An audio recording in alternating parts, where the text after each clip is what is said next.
ناظرین اس وقت موجود ہیں شہید ارشد شریف کی رہائش گاہ کے باہر، جو کہ پاکستانی صحافت کا ایک معتبر نام ہے۔ تحقیقاتی صحافت میں اپنا مقام رکھتے تھے۔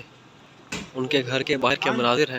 آج 2 بجے فیصل مسجد میں ان کا نماز جنازہ ادا کیا جائے گا۔ گزشتہ شب ان کی والدہ نے اس خواہش کا اظہار کیا تاکہ ان کے بیٹے کو ان کے شایان شان طریقے سے پھولوں میں لت پت اور قومی پرچم میں دفنایا جائے۔ تو لوگوں نے ان کی آواز پر لبیک کہا اور پھول نچھاور کر دیے ان کی گلی میں۔ صبح سے ہی ابھی تقریباً 9:30-10 بجے کا ٹائم ہے۔ 6 بجے سے ہی لوگ یہاں پر آنا شروع ہو گئے تھے۔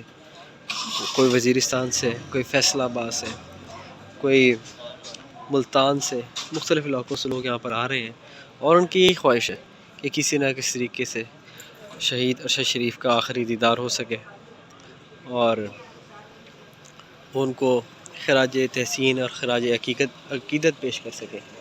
تو اب تک یہ صورتحال ہے، اور قائد اعظم ہاسپٹل سے ان کا جو جسد خاکی ہے وہ تقریباً 12-12:30 بجے گھر کے لیے روانہ کیا جائے گا، جہاں پر ان کی فیملی کو شہید کا آخری دیدار کروایا جائے گا، اور اس کے بعد ان کو یہاں سے سخت سیکیورٹی حصار میں فیصل مسجد لے جایا جائے گا۔